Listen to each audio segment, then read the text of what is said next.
Boa tarde a todas e a todos. Então, iniciamos nessa tarde a nossa mesa, os impactos da reforma previdenciária nas condições de trabalho das mulheres e dos gestores educacionais.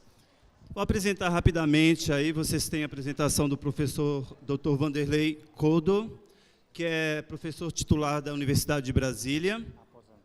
Aposentado, né? Graças a Deus, né? Foi salvo, né, professor?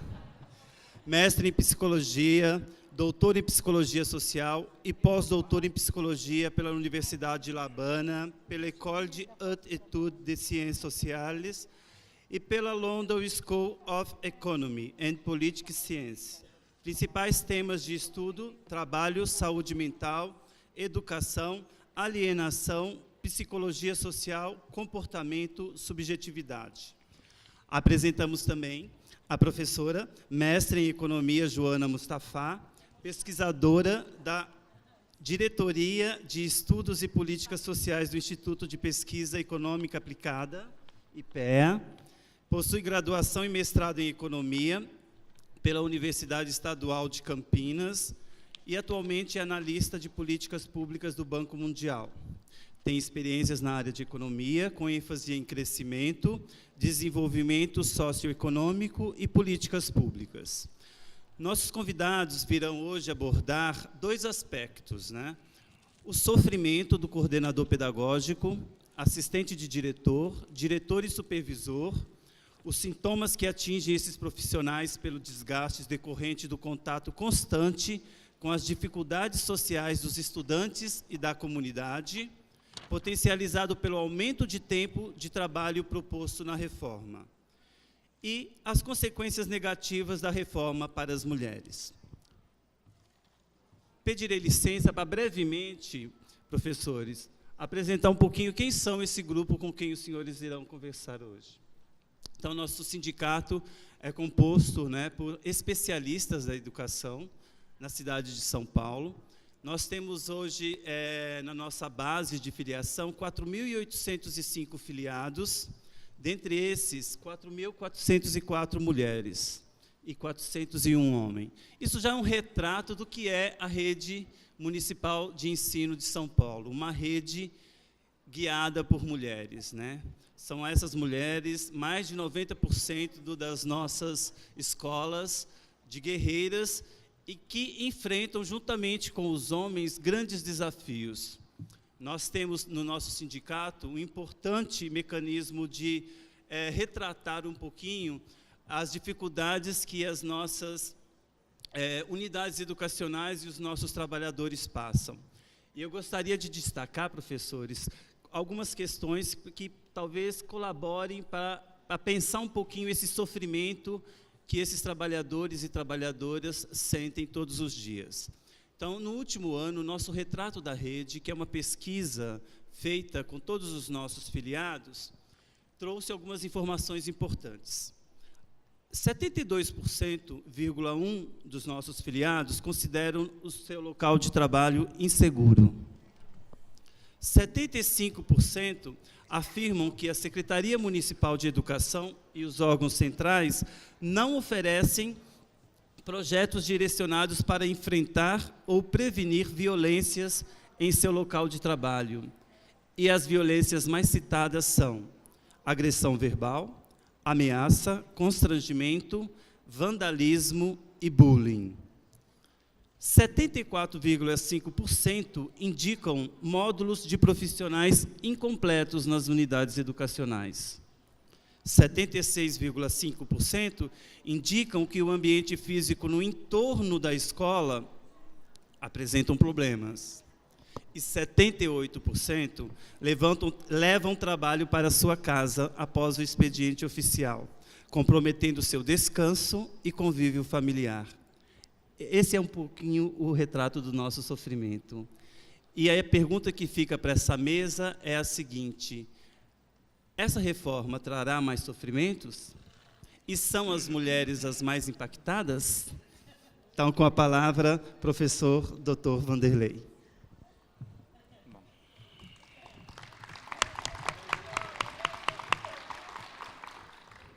Boa tarde. Dá para me ouvir direito ou dá, né? Bom, eu comecei a pesquisar educadores. Um primeiro estudo sobre educadores foi o estudo com a Confederação Nacional dos Trabalhadores em Educação, que cuida de toda o setor público da educação. O estudo foi imaginado, foi projetado, foi programado para 10 mil pessoas e acabou tendo 52 mil pessoas. Isso porque você sorteava uma cidade, outra cidade vinha para você e falava também que quero participar do estudo. Aí sorteava uma escola, outra escola vinha e também queria participar do estudo, etc. Nós acabamos fazendo o estudo mais amplo que já se tem notícia sobre a questão da saúde mental do educador. Depois disso, nós fizemos uma segunda etapa. Esse primeiro estudo foi publicado no livro Educação, Carinho e Trabalho, editado pela Vozes. Depois disso, nós tivemos um outro estudo também com a Confederação Nacional dos Trabalhadores em Educação, dessa vez incluindo escolas privadas, apesar da gente, do sindicato, não se dirigir a escolas privadas, a gente avançou sobre as escolas privadas. Depois disso, todos os professores de Goiás foram examinados também sobre o ponto de vista de saúde mental, toda a rede pública de Goiás, todos os municípios, etc. Foi um estudo censitário dedicado para a Secretaria de Educação mexer na questão educacional. E, por último, agora, um estudo dos professores municipais, sempre envolvendo funcionários também, professores e funcionários do município de Santo André. Tem muita gente, portanto, que está no nosso banco de dados que é educador. E acho que é sobre isso que eu devo falar aqui com vocês. Em primeiro lugar, é bom pensar um pouquinho sobre o que é o trabalho de educar. O trabalho de educar é o trabalho de cuidar. Quem educa, cuida. Necessariamente cuida. E cuidar, historicamente, é o papel da mulher. Não me espanta a ideia de que, na minha época, 92%, hoje 90%. A gente tem um paper publicado mostrando que está caindo muito devagar a proporção de mulheres e subindo também muito devagar a proporção de homens. Estaria havendo não uma masculinização da profissão, mas uma desfeminização da profissão. Isso é muito lento, isso vai demorar muito, e eu não vejo problema nenhum na educação continuar sendo um cuidado que a mulher dispensa desde a idade da pedra. É um cuidado que, inclusive, é determinado biologicamente pelo fato de que o caçador podia sair e a mulher grávida não podia e ficava cuidando da agricultura e da caverna, né? Alguns movimentos feministas falam que isso é uma opressão da mulher, que pobrezinha, coitadinha. Não é. Não é, porque o trabalho de cuidado é um dos trabalhos mais belos e mais nobres e mais completos que existem na natureza humana. O que você faz quando você trabalha? Você modifica o mundo à tua imagem e semelhança. Não é? Você cria significados. Ora, todo trabalhador faz isso. Acontece que o operário na linha de montagem, ele muda o mundo à sua imagem e semelhança e não tem nem consciência nem controle sobre isso. Ele está alienado da transformação que ele mesmo está provocando no planeta. Por exemplo, ele não tem acesso ao bem que ele produz. No caso do educador, não. Ele está transformando o mundo, ele está vendo essa transformação, ele tem controle sobre essa transformação e ele dirige essa transformação que ele provoca no planeta. Já tentou controlar o trabalho do professor na sala de aula?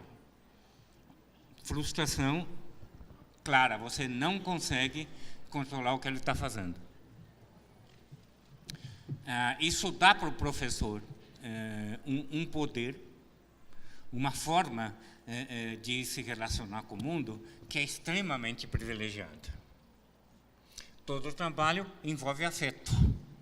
Você sempre tem relações afetivas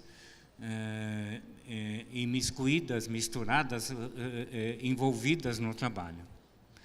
Só que o afeto ocorre na época da linha de montagem, que felizmente acabou. O afeto, inclusive, se dava de maneira clandestina. Você não podia ter amizades. O Taylor, por exemplo, impedia os operários de conversarem um com os outros, para não criar vínculo afetivo, etc. E aí o vínculo afetivo acontecia do mesmo jeito. No caso do professor, outra vez é um privilegiado, porque outra vez ele tem do vínculo afetivo a parte necessária e obrigatória do trabalho dele. Alguém já tentou ensinar quem não gosta, quem detesta? É muito complicado. Você tem que ter um vínculo afetivo para poder desenvolver o próprio processo educacional. O que a gente diz é o seguinte, o que a gente escreve é o seguinte: o professor tem o trabalho perfeito. Perfeito porque pode se envolver no trabalho, perfeito porque transforma o mundo à sua imagem e semelhança, perfeito porque intervém no conjunto da sociedade, perfeito porque é responsável por quase todas as mudanças que a sociedade sofre durante o tempo. As acusações de bullying, as acusações de assédio aconteceriam do mesmo jeito se o professor não tivesse intervido na sociedade e lutado o tempo inteiro para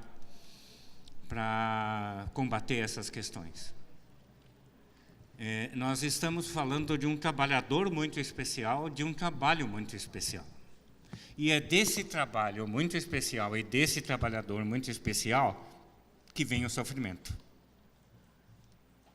Me avisa com 10 minutos. Que vem o sofrimento. Quando você estuda a saúde mental no trabalho, quando você estuda a saúde mental do trabalhador, cada vez que aparece um sintoma, depressão, histeria, o que quer que seja, ele está te falando alguma coisa sobre o trabalho. E você tem que intervir e modificar essa coisa que está sendo falada sobre o trabalho. Quando, por exemplo, um trabalhador pega lesão por esforço repetitivo, ou DORT, doença da organização repetitiva do trabalho, ele está te dizendo que aquele trabalho é impossível. Ele está te dizendo que não pode continuar com aquele movimento. Ele está te dizendo que a forma como se organiza isso deve ser diferente. Pare com esse trabalho, me arruma outro trabalho, modifica o teu trabalho. É isso que essa doença está dizendo. O burnout, que afeta os professores, daqui a pouco nós vamos falar sobre ele é o sofrimento. Reparem, burnout não é doença. Burnout é sofrimento. A diferença entre doença mental e sofrimento é que sofrimento tem uma base solidamente montada na realidade e doença mental não necessariamente, ou melhor, necessariamente não tem. Eu costumo brincar com os meus alunos que se você perdeu a tua mãe e você chora, você não está doente mental, você está sofrendo. Agora, se você fantasia que perdeu a tua mãe e ela está lá vivinha, você pode desconfiar de um problema de saúde mental. Muito bem. O que é que o burnout e os outros sofrimentos do professor estão dizendo? Burnout é um sofrimento de quem quer trabalhar e não consegue. Burnout é um sofrimento de quem precisa educar e não tem as condições para educar. Do teu ponto de vista, do ponto de vista do gestor escolar, você sabe perfeitamente das dificuldades que vão ocorrer com o professor, com o educador, com os funcionários da escola, etc., que impedem o sujeito de realizar a sua tarefa. O professor adora o que faz. O professor trabalha fora do expediente, inclusive, para trabalhar direito. Né?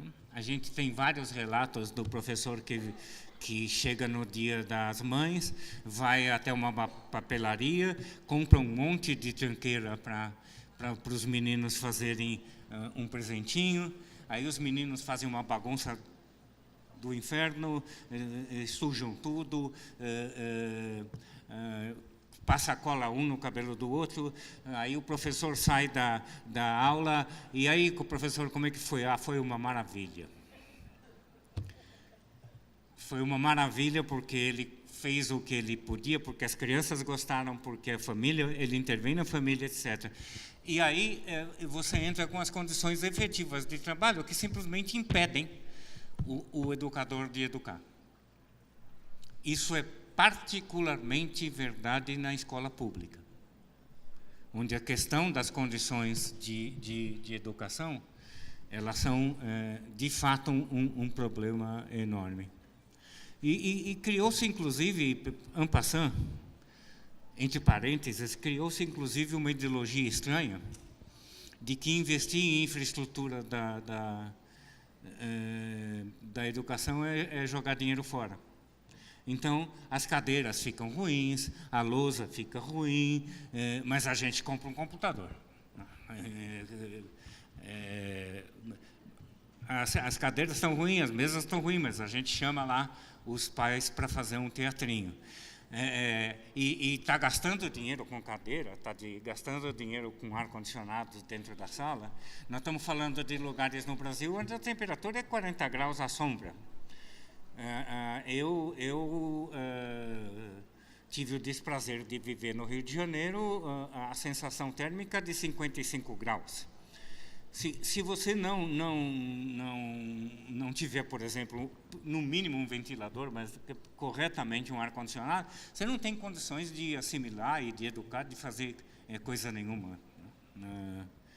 Pelo menos se for um ser humano de carne e osso, como somos todos aqui. Então, quer dizer, você tem um desprezo pela infraestrutura na educação pública, não é? E você tem essas questões da possibilidade de educar acabam ficando totalmente prejudicadas. O professor passa o sábado e domingo preparando um PowerPoint, arruma direitinho os slides, vai pesquisar em tudo quanto é lugar as imagens corretinhas que ele sabe que o aluno vai poder usufruir e ter o processo educacional. Aí chega na sala de aula na segunda-feira, o menino que tem a chave do vídeo faltou. Aí não pode pegar o vídeo, aí não pode fazer nada do que ele tinha programado. Aí ele tem que programar a aula com 5 minutos de antecedência. Esse é o tipo da pressão que provoca burnout. Burnout é provocado por quem é provocado para quem quer educar e não consegue. Se o fulano tivesse lá só por salário, eu costumo dizer que se o professor tivesse na sala de aula por salário, não tinha um professor dando aula nesse país. Mas imaginando, fantasiando que ele pudesse estar lá só por salário, esse cara não ia ter burnout. Porque esse cara quanto menos trabalhar, melhor. Quanto mais as condições ficarem piores, melhor. Quanto menos eu puder dar aula. Ah, não tem vídeo? Então tá bom. Então, meninos vão jogar paciência no celular. Ótimo. Quanto menos eu trabalho, melhor. Então, e isso é verdade para os sofrimentos todos que afligem o professor. Não é? Então vamos chegar um pouco mais perto deles. O que é burnout? Burnout é um tripé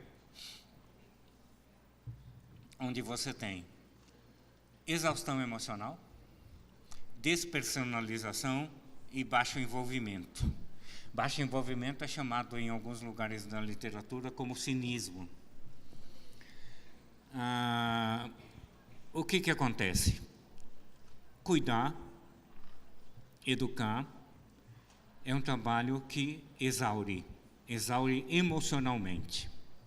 Não se trata daquela exaustão física que tem o pedreiro que fica levantando e carregando o tijolo. Se trata de uma exaustão emocional. Aí o fulano fica difícil levantar da cama, aí ele fica rezando para que as férias aconteçam, aí ele fica o tempo inteiro exaurido e o tempo inteiro precisando parar. Cá entre nós, que ninguém nos ouça, não fala para ninguém que eu disse isso, mas aí o professor vai, arruma um atestado, né? Que ele não tem nada, mas ele vai buscar um atestado. Aí o médico também sabe que ele não tem nada, mas também sabe que ele está de saco cheio daquela situação, que ele está exausto de tudo aquilo, e pega e dá um atestado de um dia ou dois. Uma professora me dizia, daí eu vou fazer ginástica, vou fazer compra no supermercado, no supermercado não, no shopping, aí eu fico legal e no dia seguinte vou trabalhar melhor. O professor usa, não é só o professor, mas nós estamos aqui falando de educação, usa dessas pequenas licenças que vão acontecendo para se proteger contra o processo de exaustão emocional. Tira esse processo, proíbe, se é que você consegue, você não vai conseguir, mas tenta proibir esse tipo de escape, e você vai ter um aumento de sofrimento e aparecimento de mais e mais problemas de saúde mental. Então você tem a exaustão. Ora, o professor tem que escapar da exaustão. Ele tem que cair fora da exaustão.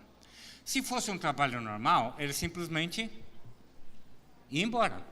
Eu vou procurar outro trabalho, vou procurar outro emprego e pronto, que esse daqui está me exaurindo. Mas acontece que não é um trabalho qualquer, acontece que é um trabalho delicioso, maravilhoso, um trabalho perfeito, etc, etc. Então ele não quer largar.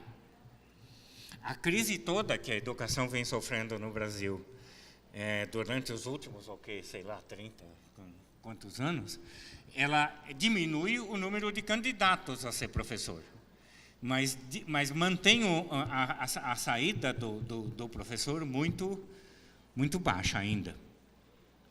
Né? O professor não larga a profissão. Né? Aí você tem a exaustão. Aí o que você faz com a exaustão, já que você não quer largar o trabalho? Você tem duas saídas. Ou você pode eliminar simbolicamente o aluno. Você faz um processo de despersonalização. Né? Para mim, cada aluno não interessa. Para mim, teve uma professora que falou assim, eu entro na sala de aula, eu fico imaginando que cada cabeça que eu estou vendo ali é uma abóbora. Todo mundo igualzinho, não quero saber de diferença de ninguém. Né? Para mim, interessam os números, quanto é que eu aprovo e quanto é que eu reprovo no final do semestre, e eu não quero saber se o fulano tem problema com o pai, se o pai bebeu e bateu nele, eu quero saber de acabar logo esse troço e ir embora para casa. Isso é um processo que, dentro de burnout, se chama de despersonalização. Tenho dificuldade em perceber o meu aluno, meu cliente, como um sujeito. É essa a questão que marca a despersonalização. E essa é uma forma de você fugir da exaustão. Porque aí você se protege, aí você evita maiores sofrimentos, etc. A outra forma que você tem é você eliminar simbolicamente você mesmo. Então você passa a não ir em reunião, quando vai em reunião fica fazendo desenhinho, agora não faz mais desenho, agora fica no WhatsApp. Evoluímos.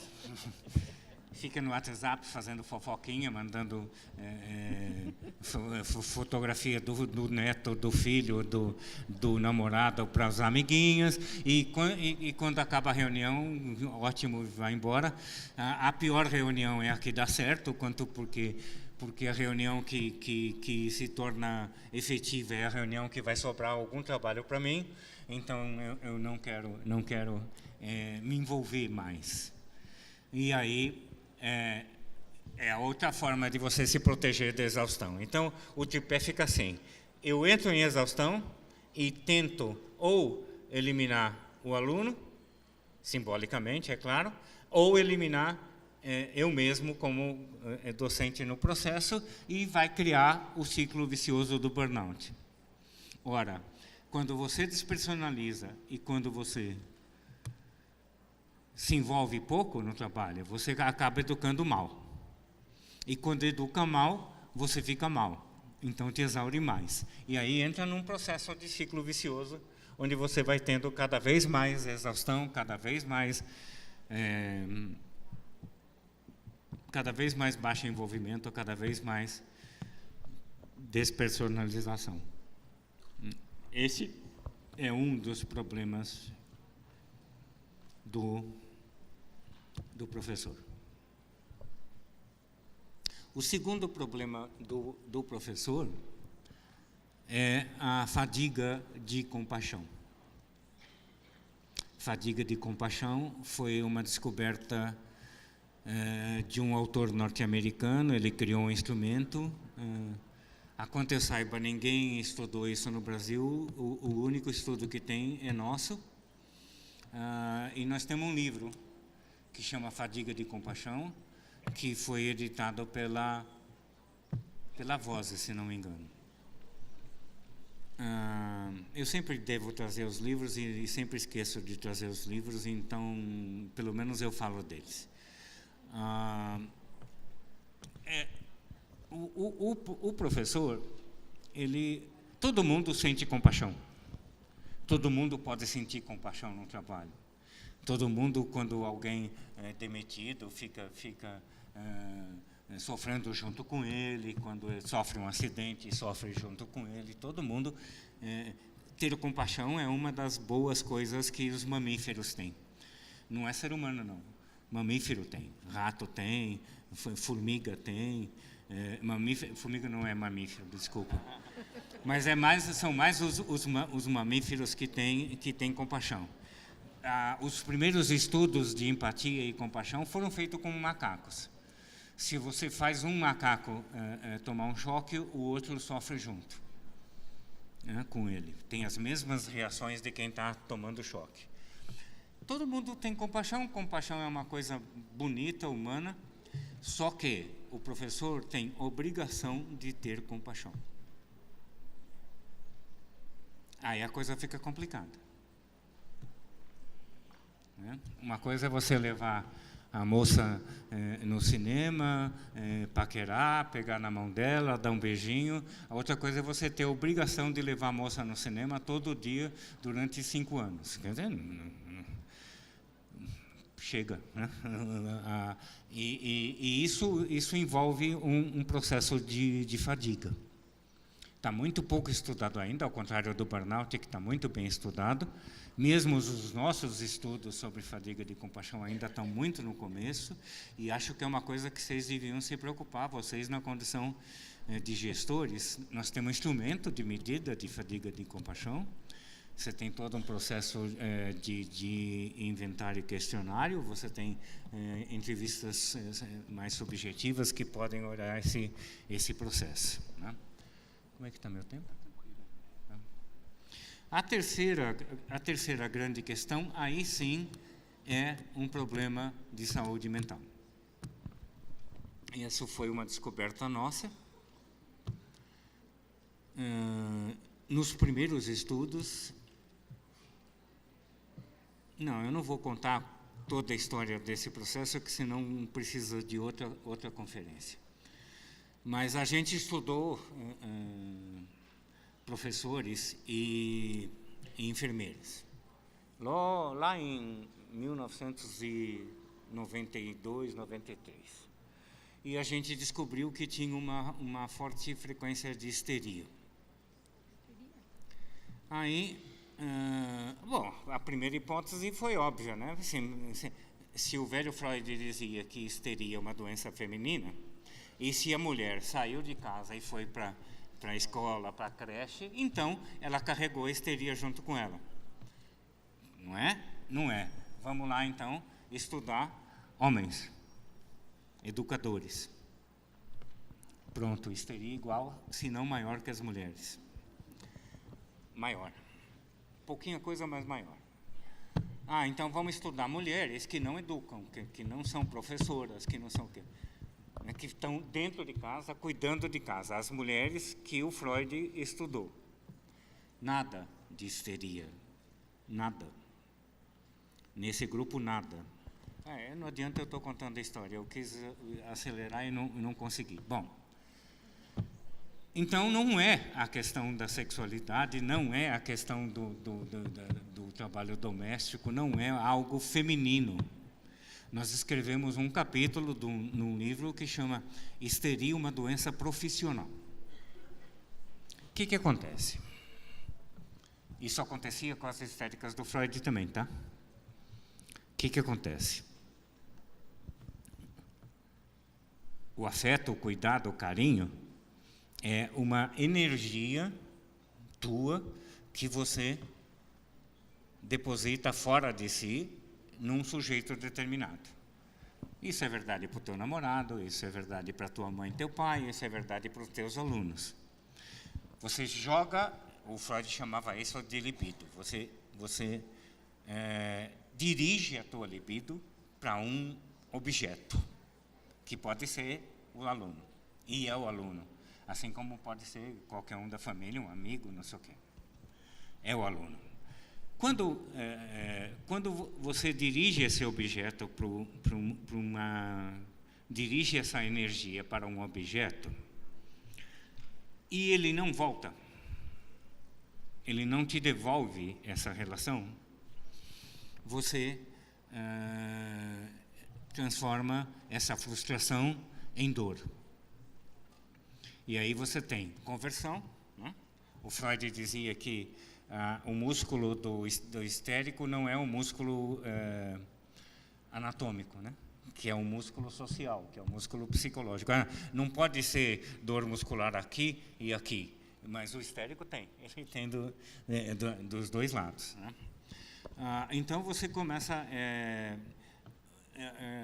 a impossibilidade de você fechar o circuito afetivo. É o que promove a histeria. E aí você tem dificuldade de relacionamento sexual, dificuldade de relacionamento afetivo e conversão, né? Dores que não correspondem à anatomia. Foi assim com as histéricas do Freud. Ele cuidou de uma histérica que ele dizia que a mulher era considerada boa nutriz. O Freud não explica o que é ser considerado boa nutriz. Eu tenho a impressão que deve fazer alguma relação com o tamanho, mas ele não fala nada. Só fala que a mulher era considerada boa nutriz e não conseguia dar leite para o moleque. Aí o Freud vai lá e faz a entrevista, a anamnese e tal, e descobre que a sogra veio ajudar a cuidar do filho. E que todo mundo... E a sogra ficava enchendo os bofes com tudo o que a mulher fazia e reclamava que não era assim, que não era assado, que não é assim que dá teta, que tem que dar de outro jeito, que não sei o quê, que não sei o quê. Aí a mulher começa com sintoma histérico. Olha bem, ela tem um afeto, ela precisa, ela joga toda a sua energia nesse afeto e ela se sente impedida de retomar esse afeto porque tem alguém interferindo no processo. Para encurtar a história, o Freud fala, olha, você em hipnose ainda, ele trabalhava com hipnose ainda naquela época, ele hipnotiza e diz assim, Quando vierem falar para você de como cuidar do teu filho, você diz que quem cuida do filho sou eu e que ninguém tem nada a ver com isso. Parou a histeria da moça. Não teve mais. O que acontece com o professor é exatamente a mesma coisa. Ele joga essa energia afetiva e essa energia afetiva não volta para ele. Não volta por causa das condições de trabalho, não volta porque ele dá 400 aulas e não consegue nem saber o nome de 400 alunos e não dá para saber nem o nome de cada um. O vínculo também não volta porque, afinal das contas, o moleque vai embora.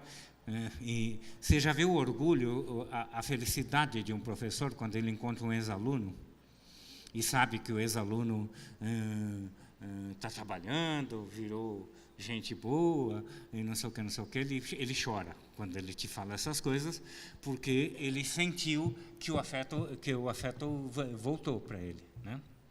Aí você tem um sujeito dando aula numa boca de tráfico de drogas, que ele não consegue estabelecer a relação com ninguém. Aí você tem a falta total de equipamento, que não consegue, e o tempo inteiro ele está jogando o afeto para fora e o afeto não volta para ele. O circuito afetivo do professor com o seu aluno não fecha, exatamente como não fecha com as histéricas. E aí o que acontece? Aumenta a incidência de histeria entre os educadores. Eu falo educadores, porque na escola a merendeira educa. Na escola o guardinha que fica na frente do portão educa também. Então, não é só o professor que educa, não. Bom, aí você tem um quadro que, em primeiro lugar, exige um diagnóstico. Mas nós já sabemos que é burnout. Sim, mas nós não sabemos em que escola, por quê e como fazer para intervir. Nessa escola aqui, você tem uma péssima relação com a chefia, com o supervisor. Você tem uma péssima relação com a chefia e, com isso, o cara não consegue educar. Então, nessa escola, você tem que mexer na relação hierárquica. Naquela outra escola, você tem falta de apoio dos pais, porque a escola não chama pai para fazer nada, não chama o pai para reunião. Então, você tem que mexer de outro jeito na outra escola, né? A primeira providência para cuidar do cuidador, cuidar de quem cuida, é você ter um bom diagnóstico. Esse diagnóstico existe, esse diagnóstico já foi feito, esse diagnóstico pode ser feito facilmente, em 6 meses você resolve o problema. É claro que eu estou falando do que eu faço, né? Não dá para falar do que eu não faço. Essa é a primeira questão, é um diagnóstico. A segunda questão é abrir o olho e prestar atenção nesse tipo de problemática que muitas vezes ele nos passa desapercebido. E a gente tende a jogar o sofrimento onde é mais fácil de entender. Então, é muito difícil entender que eu sofro por causa do trabalho. É mais fácil achar que o cano d'água furou, o papagaio emudeceu. Eu não tenho... eu jogo para fora, jogo para a família e não para dentro do trabalho. Então é preciso pensar com carinho nisso. E a terceira grande questão, que aqui eu acho que é o papel principal desse fórum, é a questão da valorização do educador. A questão de... há países, eu nunca lembro o nome deles, que o educador é considerado nobre. Ele ganha um título de nobreza quando ele começa a educar, não é? E é um processo de valorização em todos os níveis. Eu costumo brincar que professor devia ter desconto em motel, porque quem transa melhor educa melhor. Então, é uma brincadeira, mas é quase isso que eu estou falando. E eis o ponto central em que essa reforma da Previdência promove um verdadeiro assassinato, porque ela promove um processo de desvalorização do professor. Sempre você teve aposentadoria especial, por exemplo. Eu sei lá como anda agora a questão da aposentadoria especial, mas eu lembro que quando eu comecei a dar aula muito cedo. Na época eu podia me aposentar com 47 anos. É um absurdo, eu acho. Eu não me aposentei, inclusive, mas hoje que você simplesmente tem que morrer primeiro para se aposentar depois, e isso se estende a uma profissão que é toda cheia de desgaste, a uma profissão que é nobre, a uma profissão que é responsável pelo desenvolvimento da sociedade, das pessoas, das nossas crianças, uma profissão para quem nós entregamos as nossas crianças, ela não pode ser tratada do mesmo jeito que as outras profissões. Ela tem que ser tratada com deferência. Ela tem que ser tratada com homenagem. Não é fazer o dia do professor e botar um pobre coitado falando no rádio que como eu sofro, mas é tão bom. Nós precisamos, a sociedade precisa de um forte movimento de valorização do educador.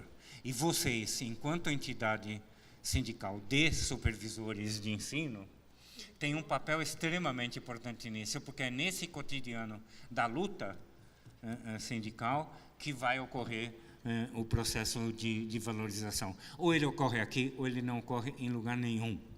O nosso governo é temeroso. O nosso governo é temeroso. E, portanto, de lá não vai sair coelho. Ou sai coelho daqui, na base da pressão, ou não sai de lugar nenhum. Era isso que eu queria conversar com vocês. Obrigado. Nós agradecemos ao professor Vanderlei e também avisamos à plenária que as pessoas que se interessarem por fazer questões, por favor, utilizem o papelzinho que vocês têm aí, coloquem o e-mail, caso não seja possível responder agora, a gente encaminha aos palestrantes, tá? Então, agora, por favor, professora Joana. Olá a todos, um prazer estar aqui. Eu vou entrar num outro assunto, dar uma guinada e entrar na questão de gênero, fazendo um link aí com o que a Previdência tem a ver com o gênero, né? Como a profissão de vocês é majoritariamente feminina, então vai fazer todo sentido para vocês, vocês vão ver. Vamos lá. Deixa eu ver se vai. Aí. Então, eu vou falar de desigualdade de gênero, impactos da reforma para as mulheres e depois um pouco o que eu posso vislumbrar aí para o futuro. Tá? Então, a primeira coisa é desmistificar um pouco as falas, e eu peço desculpa à mesa, se vocês ficam à vontade de descer também, se quiser, para olhar de lá. Primeira coisa é desmistificar um pouco o que ficou meio, até um deboche, do meu ponto de vista, das falas do relator da comissão especial que está discutindo a reforma da Previdência, que falou para as mulheres que as mulheres agora vão ter tudo o que elas queriam, igualdade de tratamento. Então, já que elas queriam igualdade, então igualdade de idades, né? Igualdade de tratamento. Isso, de fato, é quase um deboche mesmo, né? Porque, por quê? Deixa eu esclarecer, então, para ele. E vamos ter essa fala forte. Então, ali, é até um pouco imperialista esse quadrinho aí, mas é o que tem. Ele é muito interessante porque, de cara, você já vê, quer dizer, quando você tem pessoas de saída que são desiguais, o baixinho, o médio e o alto, você tratá-los de forma igual, com idades iguais, com regras iguais, né? Sem prestar atenção na desigualdade real que existe na sociedade, você não promove nenhum resultado de igualdade, né? Então, a sua política é neutra em relação ao mercado, ao que o mercado produz. Numa visão de equidade, que é a visão que eu defendo, a princípio, de que seriam as regras que o Estado deveria se preocupar, numa visão de equidade, você tenta influenciar o resultado a partir de um tratamento diferenciado aos desiguais. Então, você dá um tamborete maior para o baixinho. Ou seja, você dá mais renda para quem tem menos renda, você dá mais acesso para quem está impedido o acesso por questões de preconceito, etc. Questões da realidade de desigualdade você tem em conta na hora de fazer a política para poder promover um resultado igualitário, né? Então, aí sim a sua política vai ter progressividade, tá? E o que o Estado brasileiro, em grande medida, faz, principalmente com o sistema tributário, é esse último aqui, promove a regressividade e a desigualdade, infelizmente, né, com várias das políticas, e as desigualdades de acesso, etc., e o sistema tributário, que é regressivo, taxa mais os pobres do que os ricos, o que acontece é dar tamboretes maiores para quem já é mais alto. Então, você continua perpetuando a desigualdade e ainda a aprofunda. Então, o que a gente tem que estar muito atento é que não podemos cair na regressividade, não podemos cair na falácia da neutralidade e temos que, enquanto Estado, produzir maior progressividade. Ok. Vou pedir licença, então, para falar um pouco de gênero e voltar um pouquinho atrás. A produção sobre gênero está bastante consistente já, há uns 80 anos no mundo, e, de uma forma bem simplista, que eu vou fazer aqui, bem simplista, e peço desculpas feministas se houverem, mas, basicamente, ao longo da evolução do capitalismo, houve uma separação muito clara entre as esferas de produção e reprodução. Esse foi um termo cunhado assim. Ou da esfera da produção, que é remunerada, remunera o trabalho, e a esfera da reprodução, onde tem um trabalho que não é remunerado. Da esfera da produção, que é remunerada, e a esfera pública. E para quem foi dado esse papel? Ao homem, majoritariamente. E, na esfera da reprodução não remunerada, na esfera privada, ficou para a mulher, né? Isso é culturalmente assim. Não queremos que seja assim, mas temos que reconhecer que ainda tem uma boa parcela disso na nossa sociedade. Essas coisas se transformam, mas se perpetuam, né? Então, essa separação não seria nada ruim se não houvesse um sistema de hierarquização que comanda essa separação, que é o gênero, que eu vou explicar. Quer dizer, não tem nada de ruim, eu adoro fazer comida em casa, eu adoro cuidar dos meus filhos, eu adoro ter o trabalho de cuidados e afazeres domésticos na esfera privada. O problema é que isso implica numa hierarquização entre homens e mulheres. E que, socialmente, ele esse marcador social, né? Ele é o gênero, que é o quê? Que é basicamente o feminino e o masculino. É essa divisão do mundo entre dois seres sociais, que não se confunde com sexo, não é o sexo mulher e homem. É o gênero feminino e masculino, não importa que corpo ele está. O feminino pode estar num corpo masculino, mas mesmo assim ele é desdenhado, ele é feio. Aí sim, o feminino é frágil, é incerto, é emocional, né? É particular, é uma voz particular. O masculino, na nossa sociedade, na nossa cultura, é o forte, é o certeiro, né? É o racional, é o universal. Toda a nossa flexão de gênero é para o masculino, e o masculino é o universal. Eu não preciso falar, né?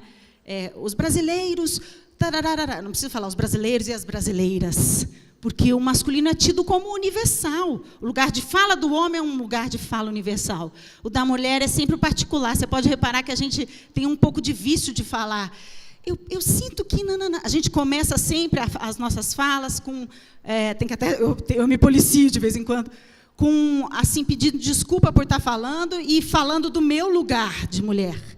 Então, toda essa questão do gênero, que não necessariamente tem a ver com o corpo, mas claro que colou no corpo da mulher, como se isso fosse natural. Não é natural, é social, né? É uma atribuição social, uma percepção de diferenças sexuais social, tá? Ok. Opa, voltando. Então, a separação dos trabalhos no âmbito doméstico, no âmbito público, né, no mercado, implicou no quê? Não reconhecer o trabalho doméstico como trabalho. Então, pescar é trabalho. Agora, fazer o peixe, cozinhar, não é trabalho. Quase a gente não percebe que seja trabalho, né? Aliás, outro dia eu falei assim, sabe aquele dilema pescar ou dar o peixe? Eu falei, não se trata nem disso, não é nem de pescar nem de dar o peixe, é saber quem vai cozinhar o peixe. Quer dizer, não se trata nem da questão de mercado versus proteção social, dar o peixe, porque a mulher nem nesse circuito está, nem é reconhecida nesse circuito. É quem cozinha o peixe e ninguém vê, né? É quem seca o peixe e ninguém vê.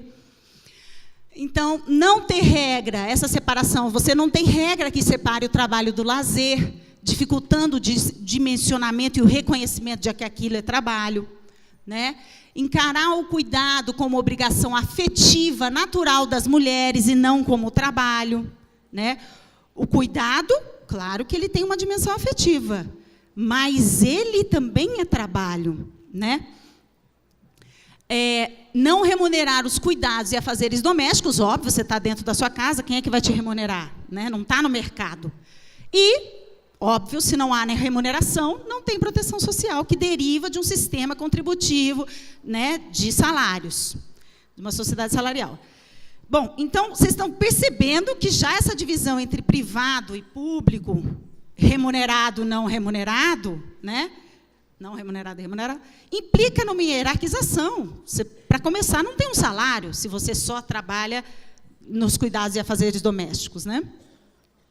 E essa desigualdade, ao longo do tempo, né, e também diferentes parcelas da sociedade, ela se transfere ao mercado de trabalho. Então, os trabalhos de cuidado do mercado de trabalho, como a educação, estão sob cuidado majoritário das mulheres, né? Então, em geral, os trabalhos de cuidado, de produção de alimentos, preparo de alimentos, de atendimento, onde você tem que ter toda aquela habilidade para a fala, para o cuidado com o outro, né? Para acolhimento, assistência social, toda mulher, enfermagem, toda mulher, quer dizer, médico não, porque ganha muito bem, tem todo um aval da ciência, né? Então é homem. Quer dizer, então, essa divisão ela se transfere para o mercado de trabalho e também se transfere com desigualdade, porque no mercado de trabalho, vocês vão ver que a desigualdade é grande. Bom, para começar, quem participa do mercado de trabalho? As mulheres ainda, 55% das mulheres em idade ativa participam do mercado de trabalho. Outras 45% estão fora do mercado de trabalho, em idade ativa, de 16 a 59 anos. Então, ainda é um fenômeno importante e não tem grandes tendências de mudança. Está nesse patamar desde os anos 90. Os homens têm uma participação muito alta no mercado de trabalho. O contrário, são obrigados também a se lançar no mercado de trabalho de uma forma desproporcional. Tanto que a evasão escolar do médio afeta muito mais aos meninos, né? Também é uma questão de gênero, uma desigualdade de gênero, pelo papel de gênero que o homem tem que cumprir e que ele sofre desvantagens por conta desse papel, porque a norma de gênero oprime a todos. Quer dizer, nenhum de nós é o puro feminino, nenhum de nós é o puro masculino, né? E acaba oprimindo, dando papéis designados previamente a todos nós, né? Claro que todos os sujeitos têm rotas de fuga, têm possibilidade de resistência, etc., e fazer sua história. Mas também existe os normativos sociais que estão aí para a gente enfrentar, né? Vamos lá, mais uma questão de mercado de trabalho. A taxa de desemprego das mulheres também é muito maior. Em geral, a taxa de desemprego das mulheres é 50% maior do que a dos homens. Então, mesmo que a mulher, vamos dizer, aquelas 55 que participam do mercado de trabalho, que se colocam no mercado de trabalho para trabalhar, quando ela vai pedir um emprego, ela sofre uma rejeição que é o dobro da do homem, né? Por quê? Porque o mercado precifica o gênero, no sentido de dizer, o mercado já se protege. Não, entre um homem e uma mulher, eu prefiro um homem porque tradicionalmente, parará, a mulher vai ter o papel de cuidados, ela provavelmente, quando procriar, vai sair do mercado de trabalho, parará, ela não vai querer mais horas de trabalho, ela não vai querer cargos e etc., né? Ela não vai querer os abusos que eu vou propor para ela. Mas não é uma questão de querer. Bom, se o mercado já chancela a desigualdade ao desempregar mais as mulheres, né? Você vê, então, que não se trata de é um preconceito, não se trata de uma efetividade. Não quer dizer que a mulher efetivamente vai ter filhos, vai ser ela só que vai cuidar dos filhos, mas já de antemão se espera isso dela. E, ao fazer isso, é para todas as mulheres que vale a desigualdade de gênero, não é só para aquelas que estão em casa, que ficaram em casa, ou que efetivamente tiveram filhos, ou que cuidam do idoso de casa, ou, enfim, não é para todas, porque de antemão é isso que se espera delas, tá? Infelizmente. A questão salarial, né? As mulheres ganhavam em 55, em média, em 95, 55% do que ganha um homem, metade, em média, metade. É muito, né? Isso evoluiu bastante, mas nós ainda ganhamos, mulheres, 24% a menos que um homem, né? Em média. Isso também é o mercado, né? Chancelando o preconceito de gênero. E em relação aos afazeres domésticos, tudo isso para dizer para vocês que algumas das desigualdades vêm reduzindo, mas ainda tem outras que são bastante difíceis de se reduzir no próprio mercado de trabalho. E em relação a afazeres domésticos, a PNAD, a Pesquisa Nacional por Amostra, tudo isso é IBGE, tá? Pesquisa Nacional por Amostra de Domicílio do IBGE, mede desde 2001 o uso do tempo restrito, assim, em relação a afazeres domésticos, né? E 90% das mulheres dizem participar de algum afazer doméstico, enquanto apenas 50% dos homens dizem fazer algum afazer doméstico, né? E, em termos de horas, as mulheres, em média, por semana, gastam 20 horas em afazeres domésticos, enquanto que os homens gastam 5 horas por semana. Bom, mas as mulheres, aí é a divisão, claro, as mulheres estão em casa, trabalhando muito mais em casa, têm um trabalho parcial fora, com menos horas, e aí, mas os homens compensam, porque eles trabalham mais fora no mercado de trabalho, né? Não é verdade. Quando você soma a jornada de trabalho remunerado dos homens, que é 41 horas por semana, mais as 5 horas do trabalho não remunerado, né, dá 46 horas, enquanto que a mulher, que trabalha 35 horas em média no mercado de trabalho, mais 19 horas de não remunerado, 54 horas. Então, semanalmente, as mulheres trabalham 8 horas a mais do que os homens, em média, no Brasil, as mulheres ocupadas. Tá? Essas 8 horas, um dia a mais por semana, isso pesa. Tá? Eu vou explicar como é que isso pesa em relação à Previdência. Bom, os pontos da Previdência que mais pegam para as mulheres é a mudança de 15 para 25 anos de carência para acesso à aposentadoria por idade, tá? Do Regime Geral de Previdência Social, do INSS. Isso vai afetar muito mais as mulheres, eu vou mostrar para vocês, por conta da dificuldade das mulheres de acumular tempo contributivo. Tá? Então, o substitutivo não alterou isso, só instituiu 15 anos agora de contribuição para o rural, para o contribuinte rural, que antes nem contribuía, praticamente. O fim das idades diferenciadas de aposentadoria, né, para homens e mulheres, que antes era 60, 65 no INSS geral, 55, 60 para o rural, né, e 50, 55 para o professor, agora o substitutivo está propondo 62 para as mulheres, 65 para os homens no regime geral, 57 e 60 para o rural, 57 mulheres, 60 homens, né? E 60 para o professor, 60 para a professora, tá? Sem diferenciação de gênero. E outra questão que pega muito gênero é o rebaixamento do benefício de prestação continuada.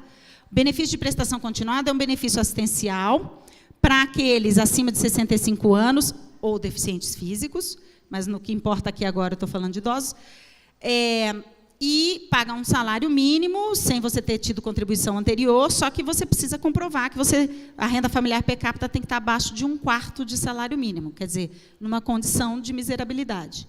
Tá? O benefício de prestação continuada hoje tem mais ou menos 4 milhões de beneficiários. E na modalidade idoso, que tem o pessoa com deficiência e o idoso, ele é majoritariamente feminino, porque tem muito mais mulher desprotegida da proteção social clássica, muito mais mulher, são 23% das mulheres idosas que não têm proteção social, enquanto isso para os homens é 12%. Tá? E, além disso, tem mais mulheres em pobreza, justamente por conta dessa dificuldade de vinculação com o mercado de trabalho. Né? Isso acaba redundando em mais BPC, benefício de prestação continuada, para mulheres. Então, qualquer rebaixamento do benefício de prestação continuada, que é o assistencial, vai pegar mais para as mulheres, vai prejudicar mais as mulheres. Né? A outra questão é a questão a pensão por morte, que vocês também estão sabendo, pensão por morte menor também é uma questão séria mais para as mulheres, porque 74% das pensões são emitidas para mulheres, basicamente por conta da divisão sexual do trabalho, em que o homem vai mais para o mercado de trabalho remunerado e a proteção social da mulher acaba sendo subsidiária à do homem. Então, só quando o sujeito morre é que a mulher tem a sua proteção social. Né? Então, esses pontos aí, além da questão da professora, que, obviamente, há uma categoria, quanto mais, né, iniciar os anos da escola, mais a categoria é feminina, né? Quanto mais para o fim do ensino médio, mais ela é masculina. E na universidade, então, ela é majoritariamente masculina. Mas o fato de que, bom, para a educação básica, há a vantagem de idade, como vocês viram, não vai ter mais para as mulheres, será 60/60, e, em termos de anos de contribuição, continua 25 anos de contribuição.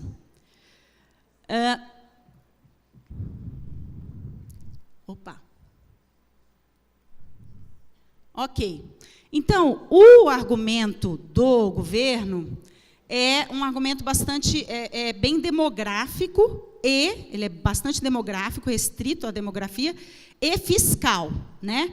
Então, ele fala, mulheres contribuem menos e vivem 8 anos a mais. Vocês, com certeza, já ouviram isso. Eu vou refutar, e já vou refutar isso de cara, que primeiro, as mulheres não vivem 8 anos a mais, elas vivem 8 anos a mais na expectativa de vida ao nascer. Mas, aos 65 anos, um homem e uma mulher de 65 anos, a mulher só vai viver 3 anos a mais que o homem, em média, no Brasil. Tá?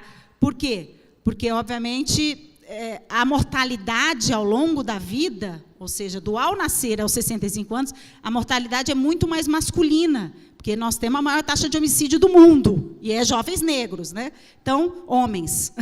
E o trânsito, enfim, afeta muito mais aos homens, que é outra questão de gênero também. Por quê? Por que são os homens os mais assassinados? Por que são os homens que estão mais na rua, jogados na esfera pública, uma esfera pública bastante violenta que é a nossa? Os homens sofrem mais, enquanto as mulheres acabam estando mais protegidas no âmbito da esfera privada. Olha, depois que você vê a coisa pela lente do gênero, vários fenômenos sociais ficam muito mais, enfim, fizeram muito mais sentido para mim. Né? Mas, de todo modo, o fato é que, se chegou homem e mulher lá na frente com 65 anos, a diferença de idade de sobrevida é de 3 anos apenas, não de 8. Também tem a questão de que, sim, as mulheres vivem mais, 3 anos. Mas a idade média de aposentadoria é apenas 1 ano a menos. Ou seja, apesar da vantagem da mulher, em termos formais, de acessar a aposentadoria 5 anos antes, a verdade é que o homem, em geral, acaba acessando muito a modalidade de aposentadoria por tempo de contribuição. E a modalidade tempo de contribuição é, em geral, para você se aposentar antes. os homens conseguem acumular tempo de contribuição, vinculação com o mercado de trabalho formal, muito mais que as mulheres, e, a partir disso, acessar a aposentadoria mais cedo. Então, efetivamente, a idade média de aposentadoria do homem no Brasil é de 60 anos, né, 59,8, enquanto das mulheres é de 58,8. Então, nós não nos aposentamos tão mais cedo assim do que os homens, nós aposentamos 1 ano a menos que os homens, tá? Em média, por causa disso, porque a vinculação no mercado de trabalho dos homens permite eles acessar a modalidade por tempo de contribuição, que dá vantagens, se aposenta mais cedo. Então, não é verdade também que a gente tem grandes vantagens por essa diferença de 5 anos, o que é ruim. E, além disso, as mulheres contribuem menos, mas trabalham mais, como eu já mostrei para vocês. Trabalha mais por conta da divisão sexual do trabalho. Trabalho não remunerado, que não gera contribuições, portanto, não gera direitos.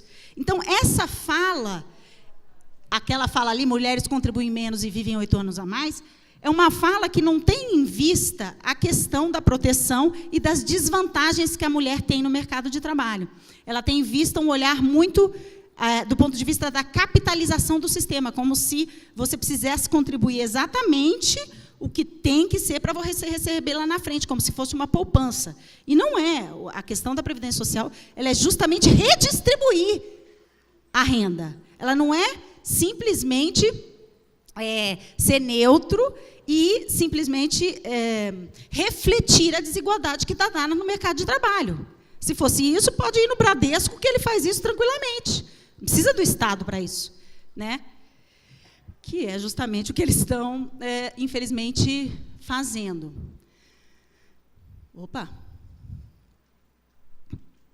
Então, voltando naquela questão do tempo de contribuição, por que eu estou chamando a atenção para aquela questão dos 15 anos passar para 25 anos de carência para acesso à idade de aposentadoria por idade? É muito grave para as mulheres.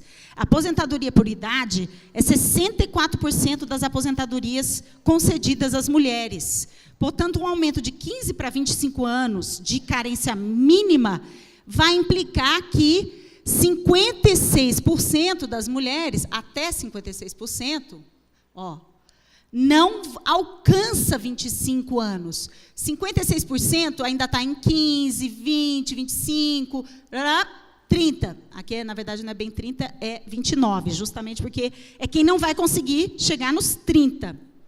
Desculpa, nos 25. É 24. É quem não vai conseguir, eu estou vendo enviesado aqui. É quem não vai conseguir chegar nos 25 anos, né?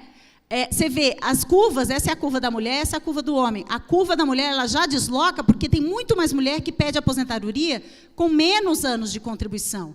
Enquanto que a curva do homem só sobe aqui nos 35, que é justamente a modalidade por tempo de contribuição, pede 35 anos de contribuição.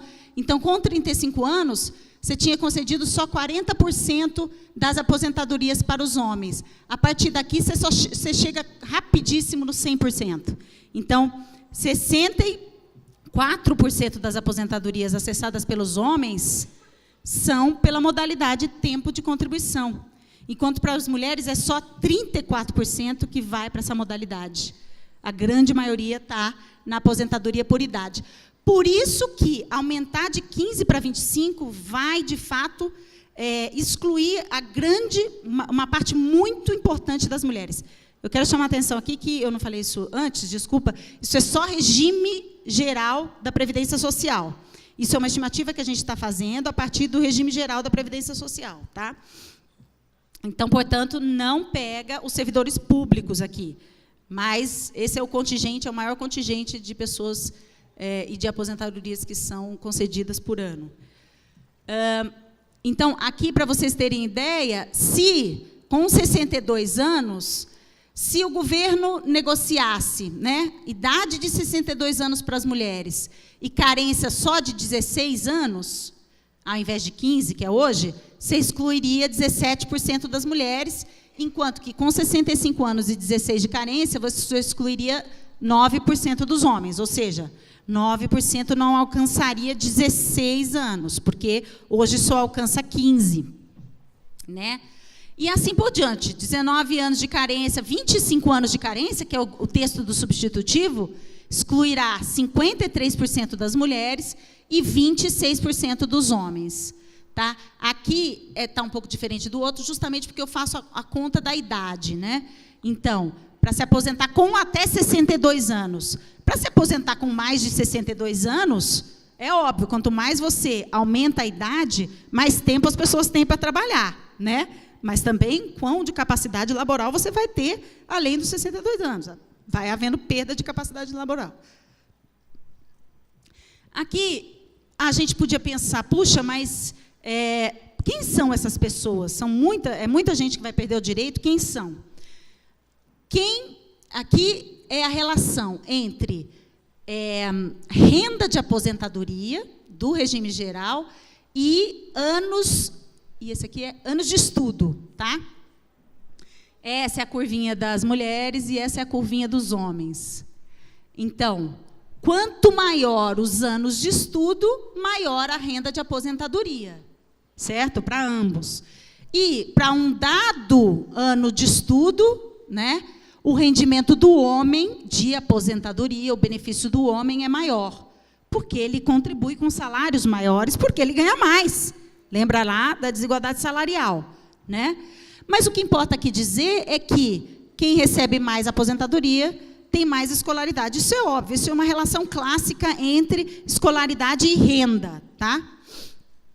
E esses dados repetem isso, esse é o dado da concessão de aposentadorias.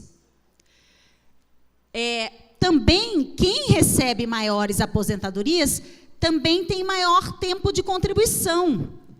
Por quê? Porque quem tem maior tempo de contribuição são trabalhadores mais estruturados, são trabalhadores com mais escolaridade, são trabalhadores que ganham mais e que terão maiores aposentadorias, né? Ok, até aí perfeito. Então, quem tem maior tempo de contribuição tem maior escolaridade. Isso são os dados das concessões de 2014. Tudo isso parece óbvio para a gente, mas isso está dizendo o quê?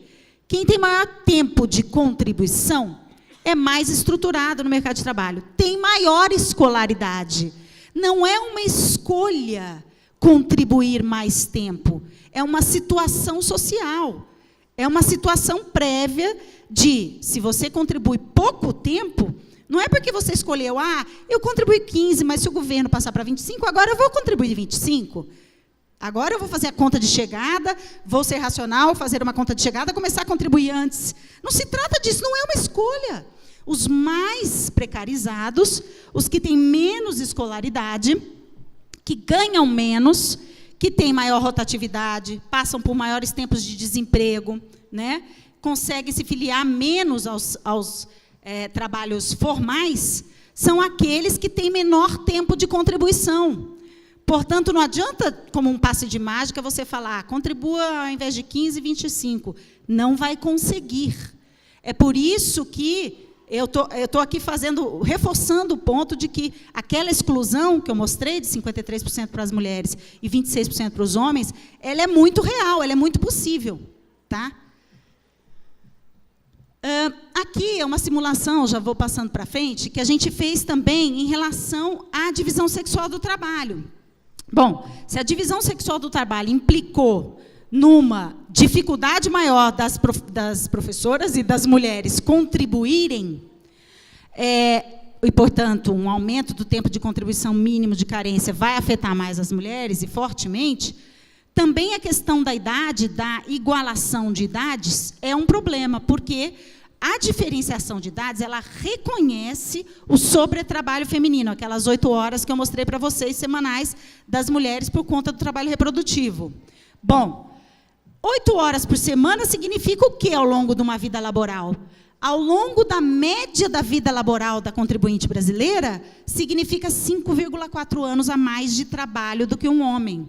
Se o trabalho reprodutivo fosse redundar em alguma vantagem ou resultar, fosse ser reconhecido e resultar em alguma compensação ou vantagem para a mulher, 5,4 anos é exatamente o que retribuiria de volta para a mulher o trabalho médio que ela fez de trabalho não remunerado em afazeres domésticos e cuidados. Olha que interessante. Então, a nossa regra de diferença 60 a 65, ou seja, diferença de 5 anos, ela está adequada à realidade brasileira atual. E, como nós vimos lá nos dados anteriores, não tinha tendência de igualação de afazeres domésticos, né? De cuidados e afazeres domésticos. Então, o substitutivo, vou dar uma ideia para vocês do que está acontecendo lá na Câmara. O substitutivo que a comissão e que o governo está propondo, né, do projeto, ele cede principalmente nas regras de transição para aposentadoria por tempo de contribuição. Ou seja, ele cede mais no que é mais relevante para os homens e não para as mulheres. Então, aqui eu estou fazendo um statement forte. Vocês viram que a discussão toda foi a questão do tempo. Não, só vai mais lá para frente, as regras de transição. Não, 53 anos, e aí só lá na frente que vai igualar 62 anos. Tudo é em relação à aposentadoria por tempo de contribuição. Quem acessa a aposentadoria por tempo de contribuição são os trabalhadores mais estruturados, tá, no mercado de trabalho, que conseguem essa vinculação de carteira assinada ou de vínculo de regime jurídico por longos tempos, né, consegue todo um acesso ao mercado de trabalho que a grande maioria dos brasileiros não consegue. Então, além disso, também é a categoria mais masculina, a modalidade mais masculina de aposentadoria, não é feminina. Então, ele está cedendo, né, para as categorias mais estruturadas e mais masculinas. Tá? Então, e também, o substitutivo também está cedendo mais no cálculo dos benefícios para tempos contributivos mais extensos. Não sei se vocês repararam também, o substitutivo tem dito assim, olha, não, tudo bem, lembra aquilo que a gente tinha falado, que as pessoas vão se aposentar com 50% do valor, mais 1% para cada ano de trabalho. Agora eles tiraram isso. Não, agora é 70% do valor. E o que excede 25 anos é 1,5% a cada ano, enfim, eles fizeram de um jeito que se alcança mais rapidamente a integralidade. Integralidade, mais ou menos, que já tinha aquela média, mas enfim, ao salário de benefício, né? Que agora é com 40 anos, ao invés de 49 anos de trabalho para conseguir acessar os 100%. Só que, na largada, com 25 anos de contribuição, que é só o mínimo, é a carência, o projeto anterior, previa 76% do valor, porque é 50% mais 1% por ano de trabalho. Então, 25 anos mais 51% dava 76%. Então, a aposentadoria por idade, você largaria com 76% do valor. E a cada ano trabalhado a mais 1%. Agora, no substitutivo, você larga com 70%. E vai acumulando mais rápido depois de 25 anos.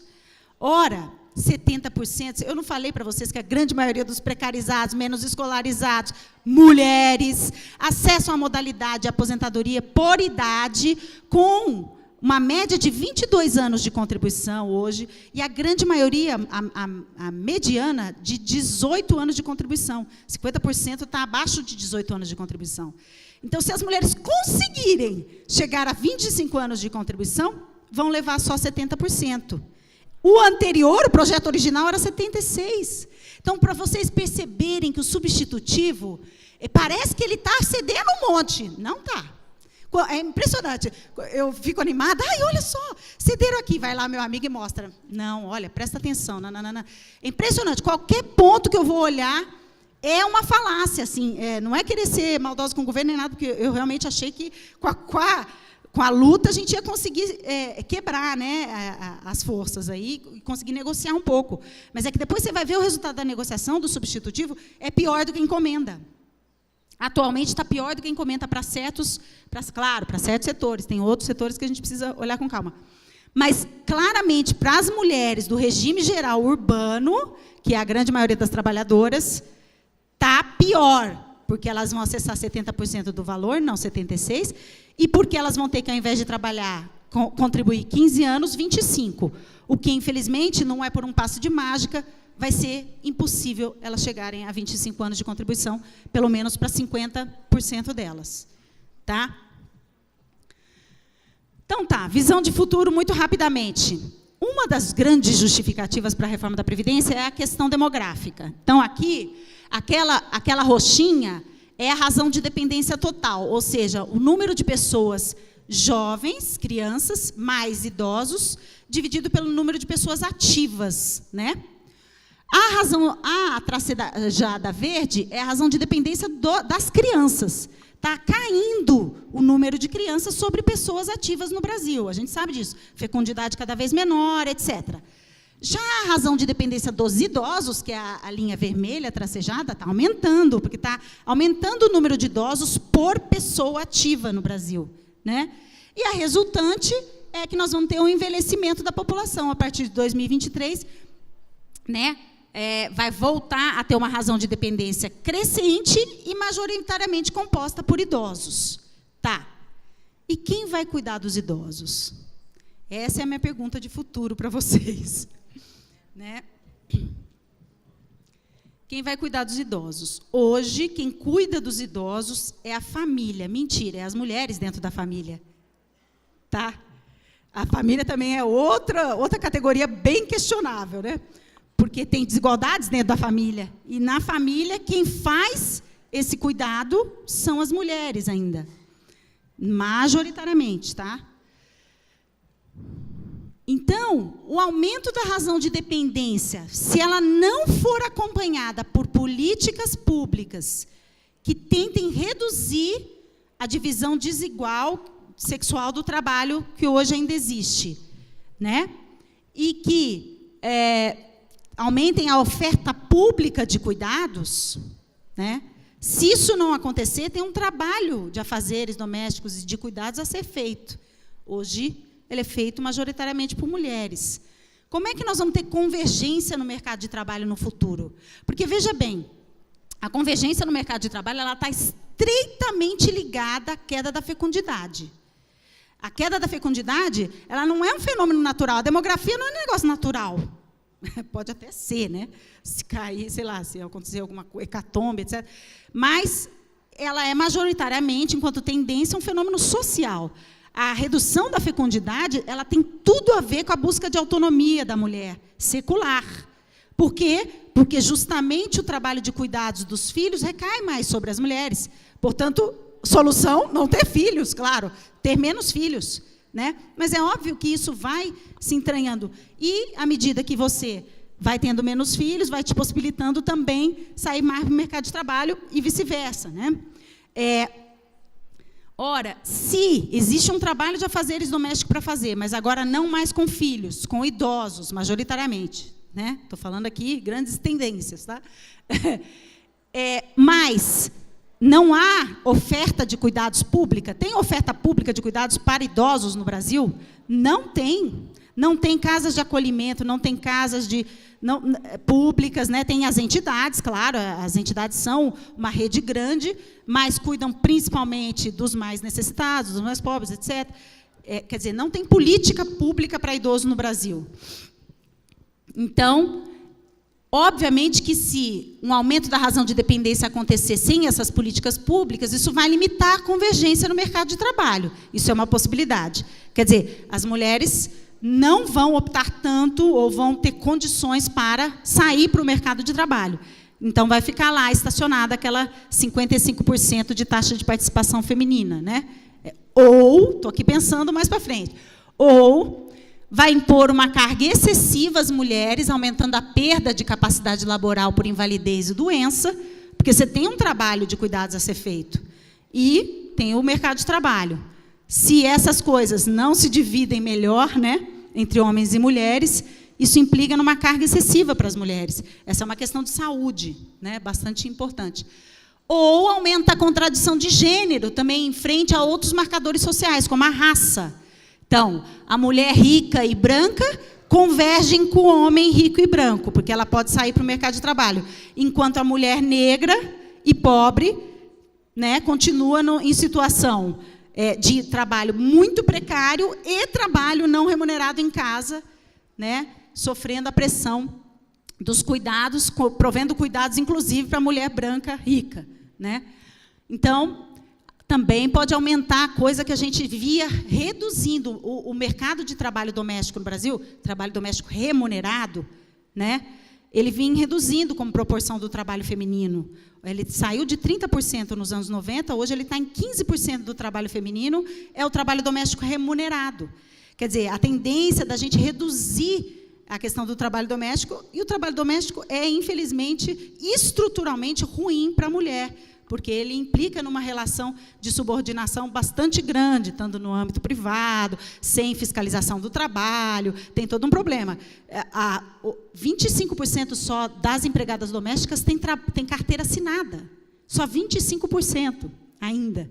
Então, para vocês verem que é uma categoria muito desprivilegiada, e, na medida em que a mulher é forçada, digamos, a escolher entre cuidados, trabalho de cuidados e mercado, a mulher branca consegue ir para o mercado, mas, infelizmente, com a contrapartida de dar um trabalho doméstico de cuidados remunerado, mas muito mal remunerado, e muito sem direitos sociais, para a mulher negra, né? São os marcadores raciais.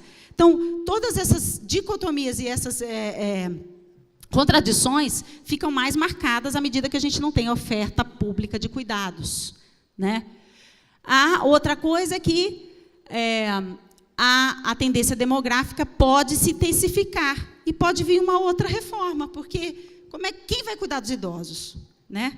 Se não tem oferta pública de cuidados, daqui a pouco mais queda na fecundidade, porque as mulheres vão sentir o peso desse trabalho e começam de novo a optar por mais autonomia e menor né, fecundidade, menos filhos, menos cuidados para elas realizarem.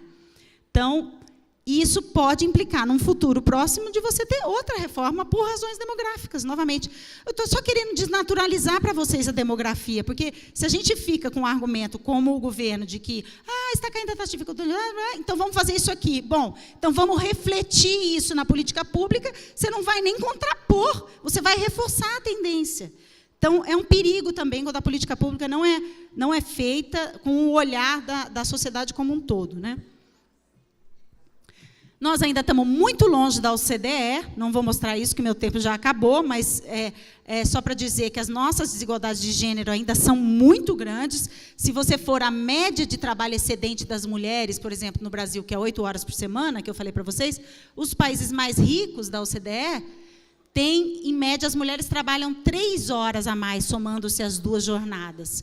Então, parece pouco, mas a gente é 2,5 vezes mais desiguais em termos da divisão sexual do trabalho entre afazeres e cuidados e mercado de trabalho. Então, a diferença de idades para aposentação de homens e mulheres está bem dimensionada, são os recados que eu quero passar para vocês, né? Esses 5 anos de diferença reconhece e valora o atual sobretrabalho feminino, tá?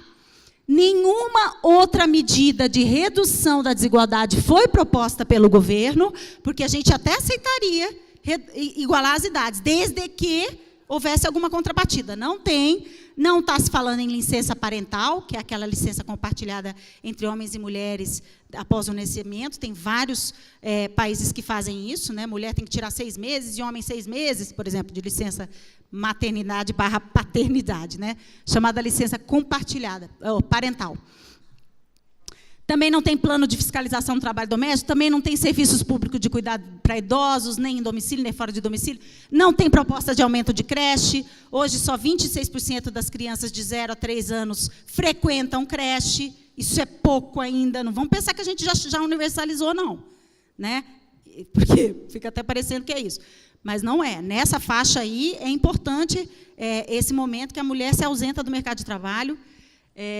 Então, é importante ainda aumentar a creche nessa faixa. Educação integral, também não está se falando nada da expansão da educação integral, pelo contrário, parou a tendência, não tem mais dinheiro para isso.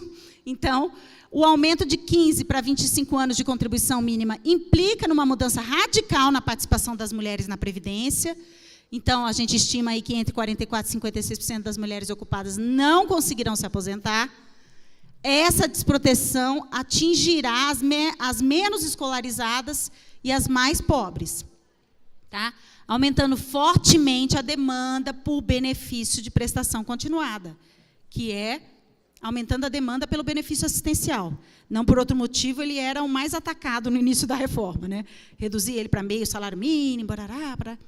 Agora, a proposta é dele ficar com 68 anos de idade, ao invés de 65, né? Aí fica um pulo de proteção aí bastante grande entre os 62 anos que a mulher poderia se aposentar e 68 para acessar um benefício de prestação continuada para aqueles que são os mais precarizados. Quer dizer, realmente uma desproteção grande que você vai ter. Então, eu paro por aqui apenas para dizer que a reforma da Previdência, ela tem um argumento bastante baseado na demografia, na questão fiscal, não são questões desimportantes, pelo contrário, são questões importantes de sustentabilidade do sistema, mas a proposta só vê este ponto, não vê nenhum ponto de proteção social, pelo contrário, a proposta, e o que é engraçado, está promovendo o ajuste demográfico e fiscal em cima daqueles que menos têm condição. Então, justamente essa questão dos 15 para os 25 anos de carência para acesso ao benefício vai tornar muito difícil o acesso aos mais precarizados, aos mais pobres e às mulheres em particular. É isso que eu queria falar para vocês. Obrigada.